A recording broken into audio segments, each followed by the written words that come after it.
में शायद ही ऐसा कोई मंदिर हो जिससे करोड़ों लोगों की आस्था उतनी गहराई से जुड़ी हो जितनी अयोध्या के भव्य राम मंदिर से। यह केवल एक धार्मिक स्थल नहीं है, यह करोड़ों लोगों की अटूट श्रद्धा, दशकों लंबे सांस्कृतिक आंदोलन और हजारों करोड़ रुपए के जन समर्थन का जीवन प्रतीक है। लेकिन जब इसी मंदिर में श्रद्धालुओं के दान को लेकर कथित अनियमितताओं की खबरें सामने आई तो सवाल केवल पैसों का नहीं रहा, सवाल सीधे व्यवस्था पर बन गया।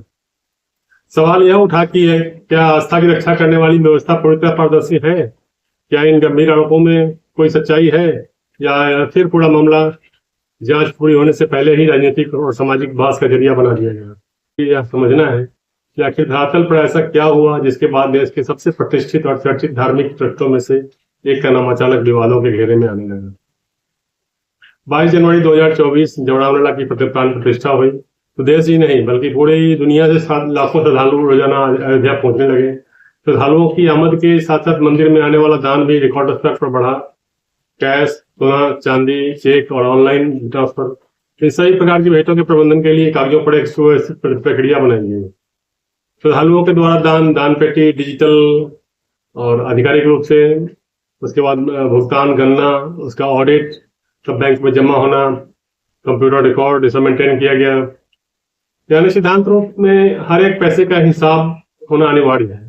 लेकिन इसी मजबूत व्यवस्था के बीच से कुछ ऐसी कड़ियां सामने आई जिसने पूरे देश का ध्यान अपनी ओर खींच लिया।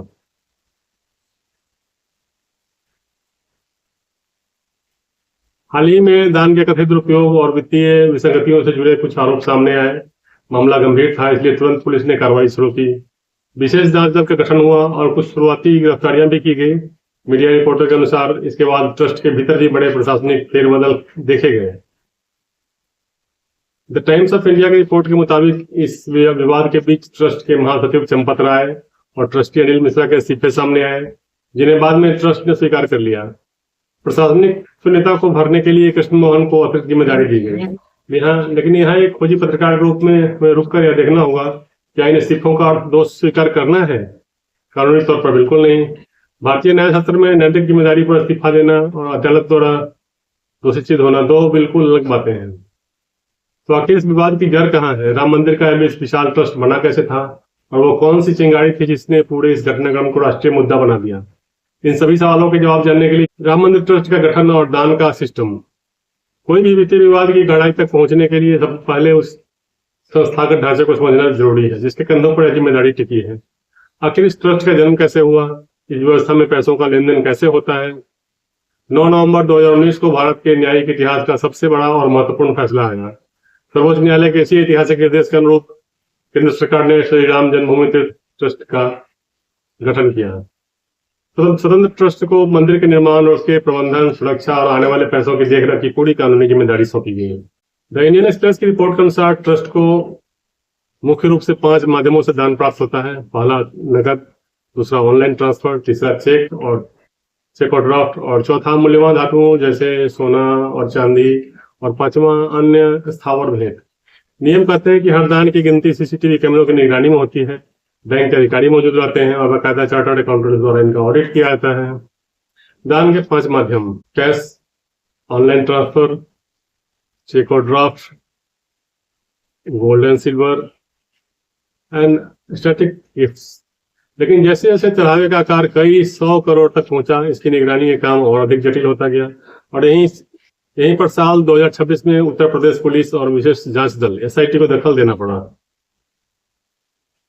द न्यू इंडियन एक्सप्रेस की रिपोर्ट बताती है कि दान से जुड़ी कुछ कथित विसंगतियों को लेकर एफआईआर दर्ज की गई, जिसके बाद एसआईटी ने कुछ कर्मचारियों को हिरासत में लिया। लेकिन कानून के जानकारों का कहना है कि किसी भी जांच के शुरुआती दौर में एफआईआर होना या पूछताछ के लिए गिरफ्तार होना अंतिम दोष सिद्धि नहीं है। आरोप और दोष सिद्धि, एलिगेशन इज नॉट कन्विक्शन। इसी प्रशासनिक उथल पुथल के बीच ट्रस्ट के कोषाध्यक्ष गोविंद देवगिरी का एक बड़ा बयान सामने आया। द टाइम्स ऑफ इंडिया के अनुसार उन्होंने स्पष्ट किया कि महासचिव चंपत राय ने केवल नैतिक आधार पर इस्तीफा दिया है और ट्रस्ट की नजर में पूरी तरह दोषमुक्त है। ट्रस्ट ने साफ किया कि वे जांच एजेंसियों को हर संभव दस्तावेज सौंप रहे हैं ताकि दूध का दूध और पानी का पानी हो सके। लेकिन आखिर जांच एजेंसियों को पहली बार इस गड़बड़ी का अंदेशा कैसे हुआ? वो कौन सी पहली गुप्त शिकायत या ऑडिट रिपोर्ट थी जिसने इस पूरे मामले को एसआईटी के हाथों में सौंप दिया? पहली शिकायत से एसआईटी जांच तक। दुनिया की हर वित्तीय जांच की शुरुआत किसी बड़े खुलासे से नहीं बल्कि एक छोटे से सवाल या विसंगति से होती है। राम मंदिर दान मामले में भी ऐसा ही हुआ। सवाल उठा कि क्या रोजाना आने वाले भारी नकद चढ़ावे और बैंकों में जमा होने वाली राशि के मिलान में कोई तकनीकी अंतर है। इंडिया टुडे की एक विस्तृत रिपोर्ट के अनुसार जांच का दायरा केवल बयानों तक सीमित नहीं रहा। एसआईटी ने मामले की तह तक जानने के लिए अयोध्या और लखनऊ के लगभग 7 प्रमुख बैंकों से पिछले कई महीनों और वर्षों के विस्तृत वित्तीय रिकॉर्ड और बैंक स्टेटमेंट हुए हैं। जांच अधिकारी ये देखना चाहते थे कि बैंकों में जमा होने वाले पैसे का डिजिटल फुटप्रिंट क्या कहता है। एसआईटी के जांच मापदंड, फर्स्ट एविडेंस, दान काउंटरों के सीसीटीवी फुटेज का आवरली मिलान। सेकेंड एविडेंस, दान पेटियों को खोलने वाले अधिकारियों का daily duty register. Third evidence, बैंकों के सर्वर से प्राप्त रियल टाइम जमा पर्चियां। इन डिजिटल और भौतिक साक्ष्यों के विश्लेषण के लिए मामले की गंभीरता को देखते हुए उत्तर प्रदेश सरकार ने विशेष जांच दल एसआईटी को कमान सौंपी थी। बाद में जांच को पूरी तरह निष्पक्ष और त्रुटिहीन बनाने के लिए एसआईटी को अतिरिक्त समय भी दिया गया। इकोनॉमिक टाइम्स की रिपोर्ट के अनुसार यह मामला तब और गंभीर हो गया जब इलाहाबाद उच्च न्यायालय की लखनऊ पीठ में एक जनहित याचिका दायर कर पूरे मामले की स्वतंत्र जांच की मांग की गई। अदालत ने इस याचिका की सुनवाई के लिए सूचीबद्ध किया। न्यायिक प्रक्रिया की यह खूबसूरती है कि यहाँ केवल आरोपों के आधार पर फैसला नहीं होता बल्कि हर साक्ष्य को परखा जाता है। दूसरी तरफ महाराष्ट्र टाइम्स की रिपोर्ट के मुताबिक ट्रस्ट ने भी कुछ शुरुआती मीडिया दावों का खंडन करते हुए अपना पक्ष मजबूती से रखा है, लेकिन एसआईटी आखिर किन दस्तावेजों को इस केस की सबसे मजबूत कड़ी मान रही है और एविडेंस मैट्रिक्स में ऐसा क्या छिपा है जिसे जानने के लिए बेहद जरूरी है। आइए समझते हैं। अदालत के भीतर न तो टीवी चैनलों की डिबेट्स मायने रखती है, न ही सोशल मीडिया पर चलने वाले ट्रेंड्स। कानून केवल एक भाषा समझता है और वो है पुख्ता सबूत। एविडेंस मैट्रिक्स, फर्स्ट स्टेज, दस्तावेजी मिलान। दान रसीदों के कार्बन कॉपियों का बैंक के मुख्य लेजर के साथ फोरेंसिक मिलान किया जाता है। सेकेंड स्टेज में digital forensic UPI net banking के सर्वर लॉग्स की जांच की जाती है। रूटिंग विसंगति को पकड़ने के लिए थर्ड स्टेज में अभिलेखीय सुरक्षा सत्यापन, सोने चांदी और अन्य बहुमूल्य आभूषणों का फिजिकल वेरिफिकेशन। इकोनॉमिक टाइम्स की रिपोर्ट कहती है कि उत्तर प्रदेश सरकार द्वारा एसआईटी को दिया गया अतिरिक्त समय इसी एविडेंस मैट्रिक्स को मजबूत करने के लिए था। आर्थिक अपराधों की जांच में सबसे महत्वपूर्ण सिद्धांत होता है फॉलो द मनी, यानी पैसा कहां से आया, किस काउंटर पर दर्ज हुआ और क्या हुआ 27 समय के भीतर आधिकारिक बैंक खाते में पहुंचा। इस पूरी प्रक्रिया के बीच ट्रस्ट ने अपनी छवि और पारदर्शिता को लेकर एक बड़ा कदम उठाया। द टाइम्स ऑफ इंडिया की रिपोर्ट के अनुसार ट्रस्ट ने सार्वजनिक रूप से मंदिर के सुरक्षित आभूषणों और बहुमूल्य दान की सूची कुछ हिस्सों को प्रदर्शित किया, जिससे स्पष्ट हो सके कि बहुमूल्य संपत्तियां पूरी तरह सुरक्षित है और उनके रिकॉर्ड में कोई विसंगति नहीं है। वहीं दूसरी तरफ इस मुद्दे पर राजनीतिक सरगर्मियां भी तेज रही। द टाइम्स ऑफ इंडिया के मुताबिक कुछ विपक्षी नेताओं ने जांच को केंद्रीय एजेंसियों को सौंपने की बात कही, जबकि राज्य सरकार और ट्रस्ट ने वर्तमान एसआईटी जांच की गति और निष्पक्षता पर पूरा भरोसा जताया है। लेकिन इस प्रशासनिक और राजनीतिक रस्साकसी के बीच जनता के मन में क्या चल रहा है, आइए देखते हैं।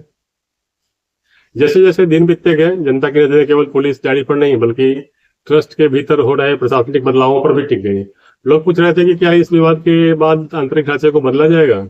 इंडिया टुडे की रिपोर्ट के अनुसार ट्रस्ट की एक महत्वपूर्ण आंतरिक बैठक में महासचिव चंपत राय और ट्रस्टी अनिल मिश्रा के इस्तीफे को औपचारिक रूप से स्वीकार कर लिया गया और कृष्ण मोहन को अंतरिम महासचिव के रूप में अतिरिक्त संगठनात्मक प्रभार दिया गया।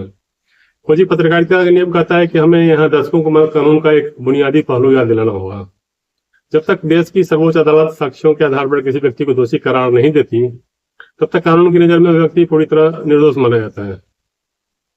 यही कारण है कि द टाइम्स ऑफ इंडिया की रिपोर्ट के अनुसार ट्रस्ट के वरिष्ठ अधिकारी गोविंद देवगिरी ने सार्वजनिक रूप से चंपत राय को निर्दोष बताया और कहा कि पद का त्याग केवल संस्थागत शुचिता और नैतिक जिम्मेदारी के तहत किया गया है ताकि जांच पर कोई बाहरी प्रभाव न पड़े। विशेषज्ञ मानते हैं कि किसी बड़े संस्थान में दो प्रक्रियाएं साथ चलती है, एक प्रशासनिक जवाबदेही और दूसरी आपराधिक जांच। प्रशासनिक बदलाव का उद्देश्य संस्था की साख को बचाना होता है, जबकि आपराधिक जांच का उद्देश्य सत्य तक पहुंचना। लेकिन इन दोनों के बीच सबसे बड़ा पक्षकार कौन है? वो आम श्रद्धालु जो अपनी गाढ़ी कमाई का एक हिस्सा रामलला के चरणों में सौंपता है। उसकी आस्था को पारदर्शी बनाए रखना बहुत आवश्यक है। मैं हूं संजय कुमार, इंडिया अपडेट 24 के लिए।